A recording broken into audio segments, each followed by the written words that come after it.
Сәлеметсіздер ме, құрметті оқушылар. Қазақ тілі 6 сынып, бөлім, әлемдегі ірі кітапханалар, морфология. Сабақтың тақырыбы дара тұлға Әл-Фараби. Үстеудің емлесі. Оқу мақсаты: әлеуметтік мәдени, ресми іскери тақырыптарға байланысты диалог-монологтердегі өмірбаян, хабарландыру, көтерілген мәселені талдау. Үстеудің мағыналық түрлерін ажырату, синонимдік қатарларын түрлендіріп қолдану.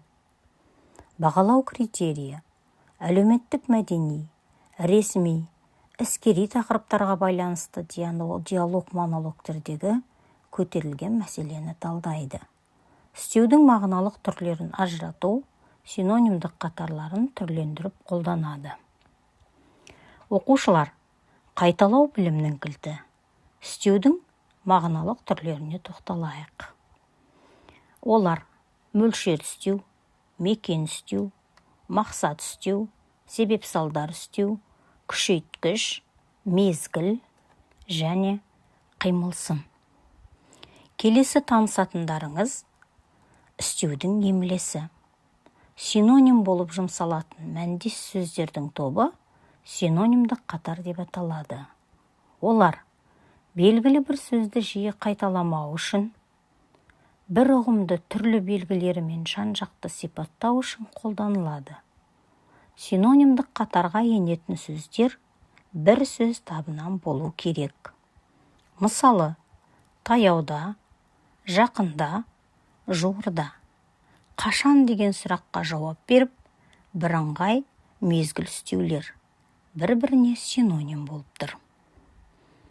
Ең, аса, тым, өте, күшейткіш үстеу синонимдік қатарда жұмсалып тұр.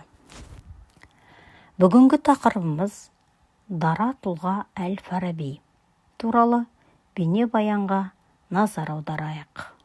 Дескриптор тыңдалым мәтінін түсінеді, ақпараттарды есінде сақтайды, көтерілген мәселені талдайды.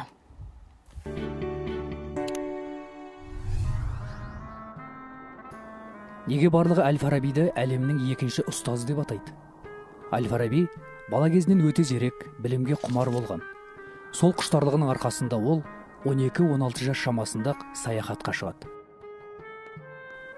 Сол замандағы әлемнің мәдени орталықтары Хорасанда, Дамаскіде, Алеппода, Мысырда болып, ғылым мен өнердің, мәдениеттің ордасы әйгілі Бағдат шаһарына келіп жетеді. Бұл қалада Әл-Фарабиді ерекше қуантқаны оның әлемге әйгілі кітапханасы еді. Алғашқы кезде Әл-Фараби өзін ақын, әнші, күйші ретінде жақсы танытады. Сол кездің әйгілі ғалымдармен кездесіп, олардан көп тіл үйренеді. Тарихи деректер бойынша ол 70-ге жуық тіл білген. Есейе келе Әл-Фараби ежелгі грек ғалымдарының күрделі ғылыми зерттеулерін зерделей бастайды. Міне, осы кезде ол әлемнің бірінші ұстазы атанған Аристотель, Платон сынды ежелгі ойшылдардың шығармаларымен танысады. Орта ғасырларда Европа елдерінде үлкен рухани дағдарыс басталды. Ғылымның дамуы тоқтап, мәдениет құлдырап жатты. Осындай қиын кезеңде халық ежелгі ғұламалардың, соның ішінде Аристотельдің еңбектеріне қайта оралуды жөн көрді. Бірақ ол уақытта Аристотельдің кейбір құнды ойлары бұрмаланып, оны түсіну қиынға соғады. Осы тұста Әл-Фараби Аристотельдің метафизика, категория, бірінші және екінші аналитика сияқты күрделі еңбектерін оқып қана қоймай, жаңсақ ойлардан тазартып, түсініктетіп аударады. Содан бастап, халық Әл-Фарабидің еңбектеріне жүгіне бастайды. Көптеген ғалымдар шығыс мәдениетін, оның тарихы мен дәстүрін Әл-Фараби шығармалар арқылы жақын таниды. Сол замандағы ғалымдардың пікірінше, оның еңбектері Еуропадағы қайта өрлеу дәуіріне, яғни Ренессансқа бастау болды. Осылайша дара тұлғамыз батыс пен шығысты байланыстырған алып көпірге айналды. Сондай-ақ Әл-Фарабиді дүниеге танытқан тағы бір еңбегі «Музыканың үлкен кітабы» атты туындысы. Ғұлама бұл кітабында математикалық тәсілдерді пайдаланып, музыкалық дыбыстарды қағаз бетіне түсіріп, нота түсінігін алғаш дүниеге келген. Музыка теориясын ғана жазып қоймай, аспаптарды қолдан жасап, сол аспаптарда өзі шебер ойнай білген. Әл-Фараби зерттеген негізгі аспаптар сыбызғы, чанг, рубаб, қобыз, тамбур, канун, нагора, дойра және басқалар. Ғалымдардың шығуы, кемеңгерлік меруерті, ізгі қала тұрғындары, музыканың үлкен кітабы, ақылдың мәні туралы және тағы басқа көптеген философиялық зерттеулер жазған. Ғылыми деректерге сүйенсек, Әл-Фараби өзінің 80 жылдық ғұмырында философия, логика, этика, метафизика, тіл білімі, жаратылыстану, география, математика, медицина, музыка салаларында 150-ге жуық трактаттар жазып қалдырған. Әл-Фараби Аристотельден кейін әлемдік ғылымға екінші өмір сыйлаған үшін шығыс философтары оны екінші ұстаз деп атады. Бейнебаяннан Әл-Фарабидің данышпан, дара тұлға екеніне тағы бір мәрте көз жеткіздік. Ендеше тыңдалым мәтіні бойынша бірінші тапсырмада диалогке құрылған жалған және ақиқат әдісі арқылы тыңдалым мәтінінде түсінгендеріңізді сұрақтарға жауап беру арқылы білдіріңіз. Әбу Насыр Әл-Фараби Аристотельден кейінгі екінші ұстаз атанған жан. Жалған ба, ақиқат па? Екінші, Әбу Насыр Әл-Фараби 99 жыл өмір сүрді. Үшінші, Әл-Фарабидің музыканың үлкен кітабы атты еңбегі бар. Келесі, түркі тілімен қатар Иран, парсы тілдерін үйренеді. Әл-Фараби 90 тіл білген. Ол сыбызғы, чанг, қобыз, нагора, танбур, канун аспаптарын зерттеген. Тапсырманы орындап болсаңыздар, өзіңді тексер. Әбу Насыр Әл-Фараби Аристотельден кейінгі екінші ұстаз атанған жан. Әрине, ақиқат. Әбу Насыр Әл-Фараби 99 жыл өмір сүрді. Жалған. Әл-Фарабидің музыканың үлкен кітабы атты еңбегі бар. Ақиқат. Түркі тілімен қатар Иран, парсы тілдерін үйренеді. Бұл жалған. Әл-Фараби 90 тіл білген. Жалған. Ол сыбызғы, чанг, қобыз, нагора, танбур, канун аспаптарын зерттеген. Бұл ақиқат. Келесі екінші тапсырма, ойлантап әдісі арқылы стиль түрін ажыратыңыз. Құрметті оқушылар, студенттер, оқытушылар. Бүгін Алматыдағы Әл-Фараби атындағы Қазақ ұлттық университетінде екінші халықаралық Фараби оқулары басталды. Шара аясында Әл-Фараби және қазіргі заман атты форум ашылды. Сондай-ақ студенттік конференция және инновациялық жобалар байқауын ұйымдастыру жоспарланған. Жиында Әл-Фараби екінші ұстаз деректі фильмі көрсетіледі. Университет әкімшілігі. Дескриптор. Стиль түрін ажыратыңыз.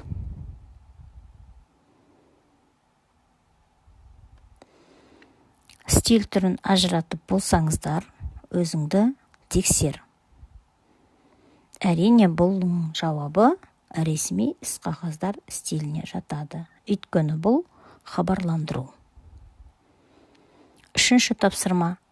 Таңдау әдісі арқылы берілген тіркестердің ортақ мағынасы болатын синоним стеуді тауып жазыңыз. Бізге тұрақты тіркестер берілген, соның синонимдік стеу қатарын тауып жазамыз. Кірпік қаққанша, көзді ашып жұмғанша, қас пен көздің арасында. Екінші тіркес, ит өлген жер, ит арқасы қиянда, жердің түбі. Үшінші, қамшы салым жер, таяқ тастам жер. Дескриптор берілген тіркестердің ортақ мағынасы болатын синоним үстеуді тауып жазады. Тапсырманы орындап болсаңыздар, өзіңді тексер. Кірпік қаққанша, көзді ашып жұмғанша, қас пен көздің арасында. Бұның синонимі тез, жылдам, лезде. Қимылсын істеу. Ит өлген жер, ит арқасы қиянда, жердің түбі. Бұл сөз тіркестерінің мағынасы алыс, қашық немесе шырақ. Қамшы салым жер, таяқ тастам жер. Синонимдік қатары жақын. 4-ші тапсырма. Нақты қадам әдісі арқылы берілген үстеудің мағыналық түрін ажыратып, синонимдік қатарын жазыңыз. Яғни сіздердің алдарыңызда үстеу, оның мағыналық түрі және синонимдік қатары берілген. Дескриптор үстеудің мағыналық түрін ажыратып, синонимдік қатарын жазады. Тапсырманы орындаймыз. Орындап болсаңыздар, өзіңді тексер. Үстеу, яғни осында, мағыналық түрі мекен үстеу, синонимдік қатары мұнда. 2-ші үстеу. Дереу, мағыналық түрі қимылсын, синонимдік қатары жылдам. Үстеу, бұрын, мағыналық түрі мезгіл, синонимдік қатары ертеде. Едәуір, мөлшер үстеу, анағұрлым. Әдейі, мақсат үстеу, синонимі қасақана. Тым, күшейткіш үстеу, синонимдік қатары өте. Шарасыздан, себеп салдар үстеу, синонимі амалсыздан.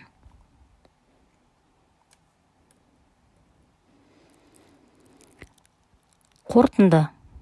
Ресми іскери тақырыптарға байланысты диалог, өмірбаян, хабарландыру, көтерілген мәселені талдадық. Үстеудің мағыналық түрлерін ажыратып, синонимдік қатарларын түрлендіріп қолдандық. Оқу тапсырмасы. 4-ші тапсырмасы 167-ші бет. Яғни өлең жолдарынан алынған үзінділерді ауызекі сөйлеу тілінің ерекшеліктеріне сай қайта құрыңыз. Сабақ аяқталды. Сау болыңыздар.